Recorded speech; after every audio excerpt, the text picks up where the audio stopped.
Theodore Roosevelt's name evokes images of rugged determination, bold leadership, and an unquenchable zest for life. From his early struggles with illness to becoming the 26th President of the United States, Roosevelt's journey is a testament to resilience, intellectual curiosity, and the power of purposeful action. His legacy, spanning conservation, foreign policy, and social reform, continues to influence American politics and culture more than a century after his tenure. Born on October 27, 1858, in New York City, Theodore Roosevelt Jr. grew up in a wealthy, intellectually vibrant household. His father, Theodore Roosevelt Sr., was a philanthropist and moral exemplar. His mother, Martha Bullock Roosevelt, came from a Southern family with a flair for storytelling. Young Theodore faced significant health challenges. Severe asthma confined him to bed for weeks, but his parents encouraged him to build physical strength through exercise and outdoor activities. At home, he developed a voracious appetite for books, particularly natural history and adventure tales, which shaped his lifelong love for exploration. His education reflected his family's emphasis on character and intellect. He attended Harvard College, where he studied biology, history, and German, graduating magna cum laude in 1880. At Harvard, he began writing The Naval War of 1812, a meticulously researched work that established his reputation as a serious historian. After graduation, he briefly studied law at Columbia University but found the curriculum stifling and left to pursue politics. In 1881, at just 23, Roosevelt entered public life as a New York State Assemblyman. His early career was marked by fierce opposition to corruption, particularly the Tammany Hall political machine. He championed civil service reform, workers' rights, and environmental conservation, themes that would define his later presidency. Tragedy struck in 1884.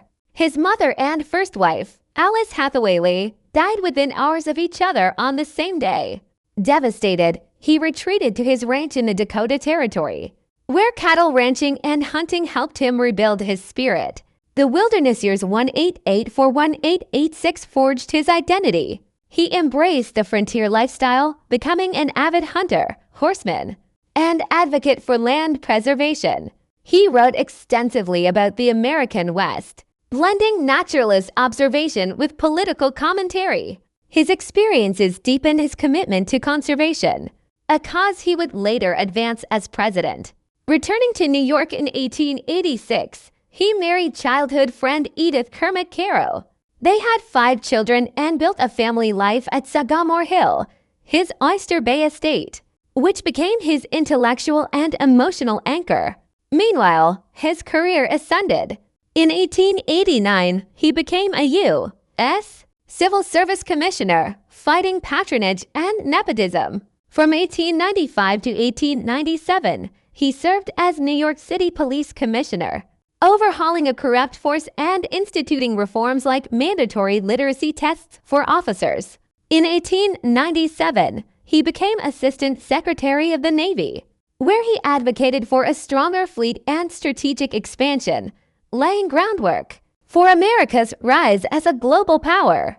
The Spanish-American War 1898 catapulted him to national fame. He resigned his Navy post to lead the Rough Riders, a volunteer cavalry regiment. His bravery at the Battle of San Juan Hill made him a war hero, though he downplayed his role, crediting his troops. Returning home, he was elected governor of New York 1899-1900, where he continued progressive reforms, clashing with corporate interests. In 1900, he became vice president under William McKinley. After McKinley's assassination in 1901, the 42-year-old Roosevelt became the youngest president in U.S. history. His presidency 1901-1909 redefined the role of the executive branch. Trust busting.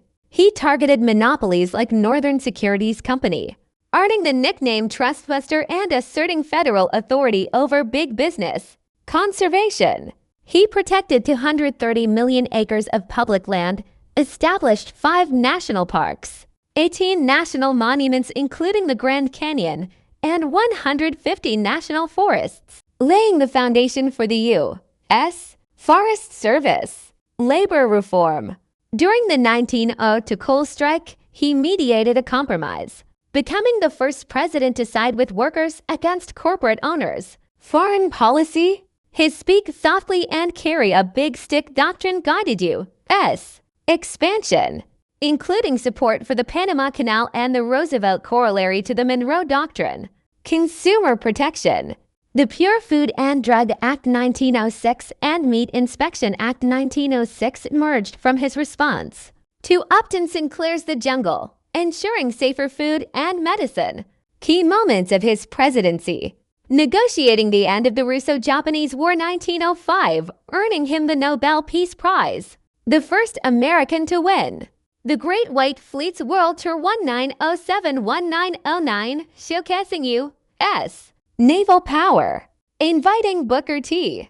Washington to dine at the White House 1901. A symbolic gesture toward racial equality, though his civil rights record remains mixed. After leaving office in 1909, he remained active. A year-long African safari 1909-1910 resulted in scientific collections and writings. He formed the Progressive Bull Moose Party in 1912, running for president again and splitting the Republican vote, which helped Democrat Woodrow Wilson win. During World War I, he advocated for U.S. intervention and sought to lead a volunteer division, though President Wilson denied the request. He continued writing and speaking, championing patriotism and civic duty. Personal traits that defined him. Energy. He read voraciously, wrote 37 books, and maintained a grueling schedule. Courage. He delivered a speech in 1912 after being shot in the chest, declaring, "It takes more than that to kill a bull moose." Curiosity. His interests span zoology, history, literature, and military strategy. Resilience. Overcoming asthma and personal tragedy, he viewed adversity as a catalyst for growth. Later years and legacy. He died on January 6, 1919, at 60, from a coronary embolism.